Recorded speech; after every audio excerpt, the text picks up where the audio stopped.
Hey guys, are you feeling like something is just off and there's a piece of you that wonders if it's time to move on from this job, or are you supposed to stick it out and just get on the other side of this season of your career? Making a job change is normally a decision that we make with great care, and sometimes you just feel on the fence. Tune in today for the three signs that showed up for me, not just once, but two times I've left a job that I have poured my heart and soul into. How do you know it's time to leave your job? And this is beyond the obvious of like it being an unsafe environment or a place that you like loathe and truly just show up for the paycheck right now, like until something better comes along. This is really for the person who feels torn because there are aspects maybe of your job that you do love. Like maybe the people are amazing, or maybe the pay is really good, or maybe you've accumulated some tenure that you're really proud of. I say this is probably also for the person who knows that the job is it actually does serve a need, like a paycheck, or it meets the flexible working hours that you need, or it's the exact kind of benefits that you need. But, right? Because you wouldn't be asking this question or listening in if there wasn't a but. But, okay, you can also feel that there are aspects of your job that perhaps you don't love, like poor leadership, or lacking company culture, or minimal career advancement options. Like there may also be thoughts of leaving because a certain need just isn't being met. Like maybe the work isn't in line with your passions, or maybe you're feeling like it's draining all of your energy throughout the day, and maybe you need something different, like a flexible commute. I don't know. Whatever it is that's causing this unrest for you, how do you know when it is time to finally pull the plug and leave the job? Both my husband and I, we have left good, stable, lucrative jobs with reputable organizations so that we could pursue passion work. And prior to that, though, I have left a job because of poor leadership and a toxic work environment.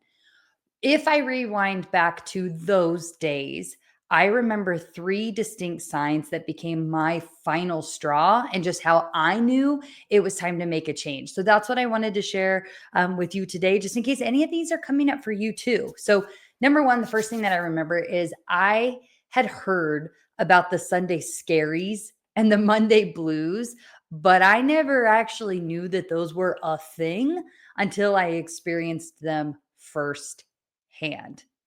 Every single week would be the same. And it was this like cycle of like, okay, hate Mondays and just try to get through the day. Tuesday is better because it's at least it's not Monday.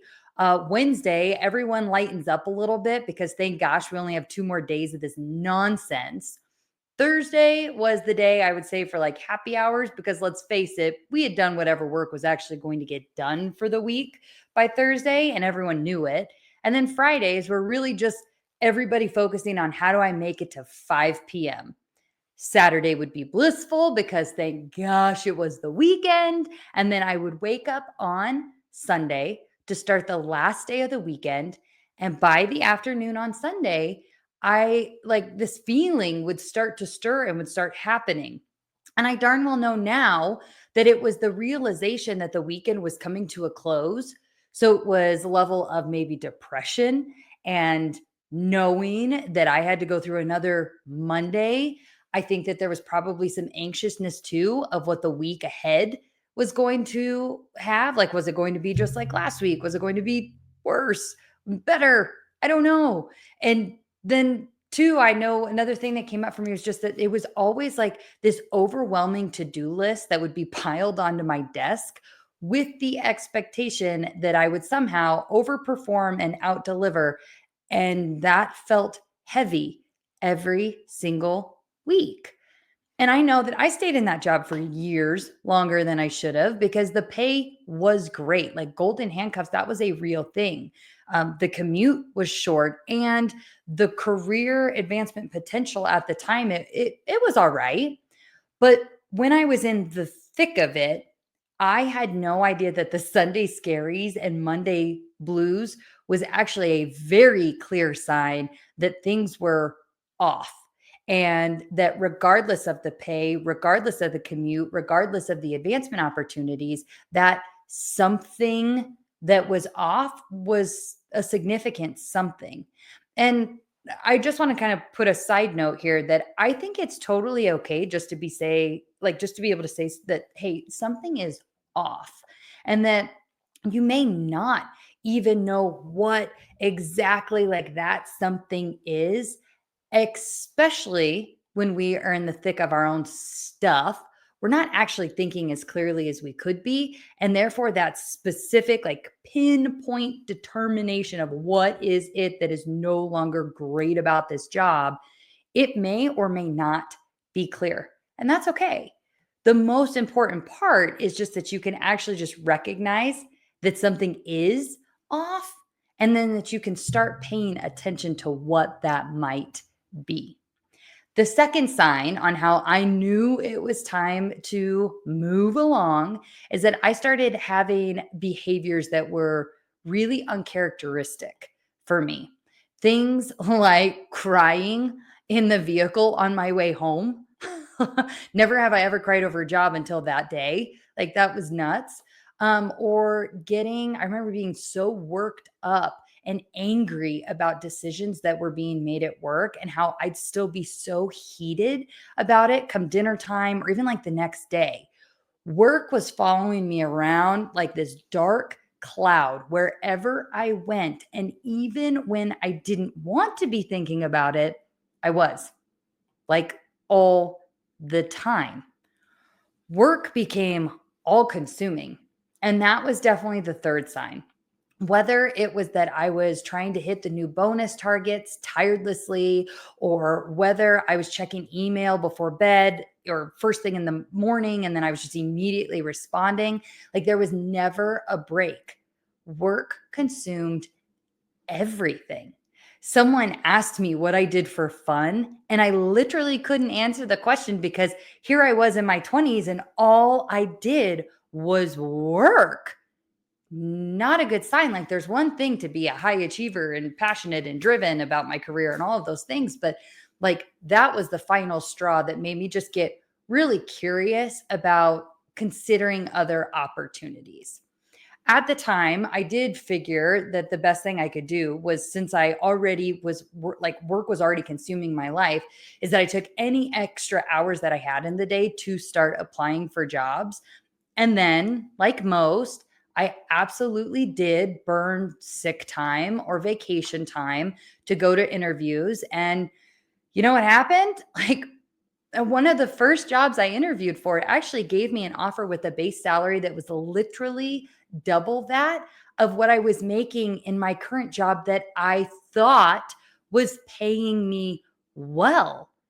And they had a company culture that made me like excited, and an advancement track that I also thought was really appealing.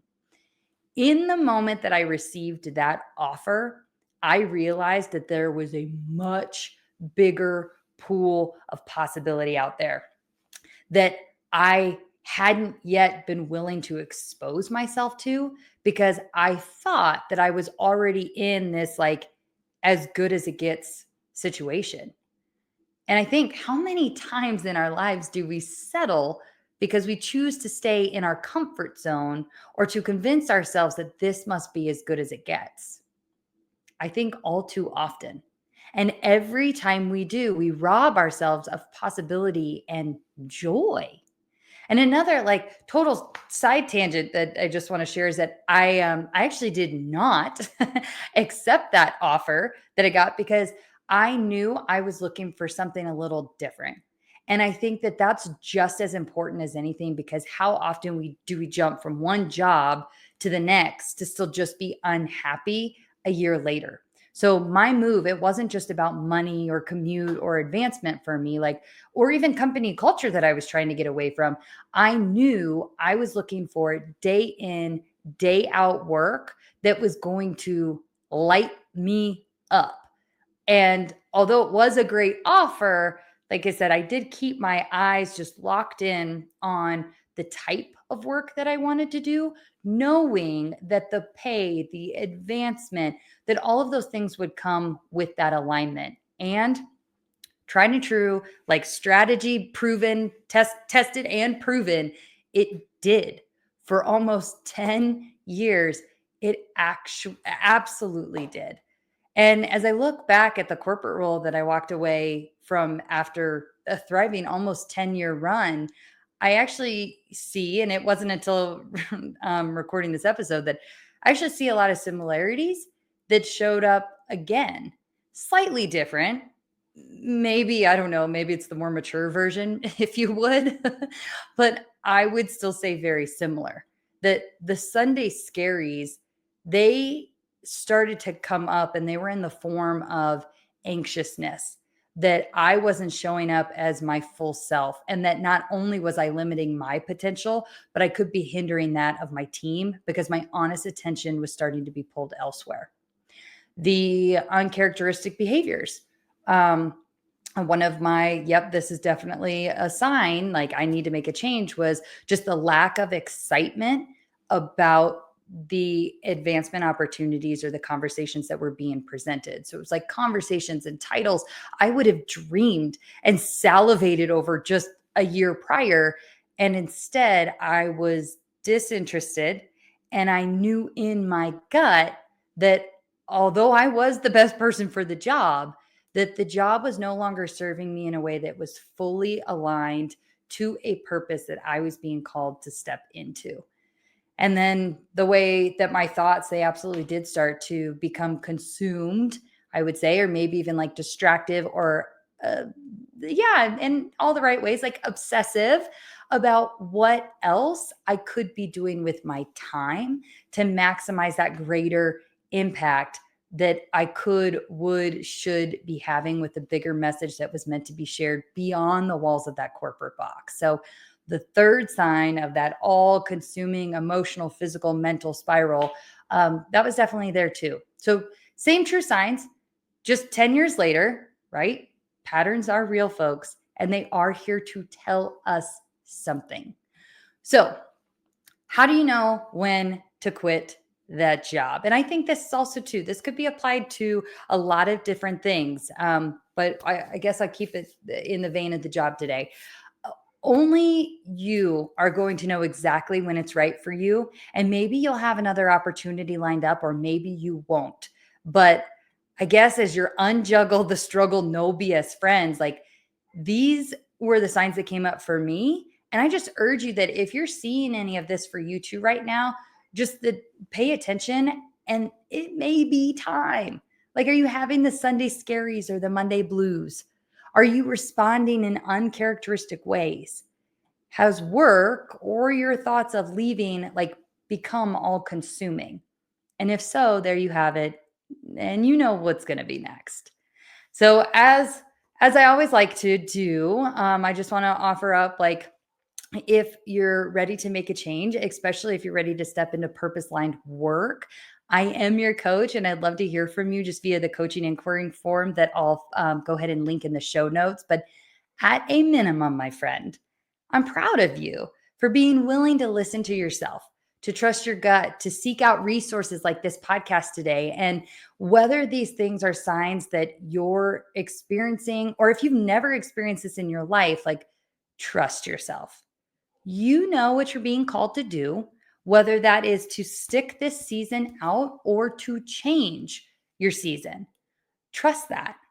And until next time, bye.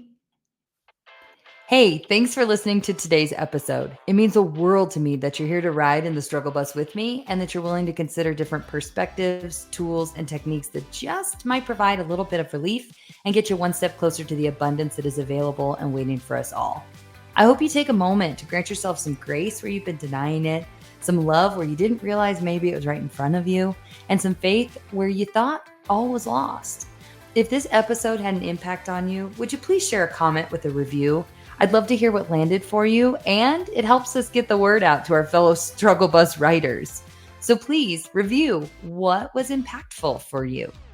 Just know these episodes are a pure labor of love in a space where I'm growing alongside you. I'm evolving every day, and I look forward to all the ways and the things and the perspectives and opinions and choices that will change over the course of time in my own life, day to day. Until next time, just know that you are loved, you are divinely cared for, and in the struggle, the journey of this life really is beautiful. I'm glad that we're in it together. Cheers.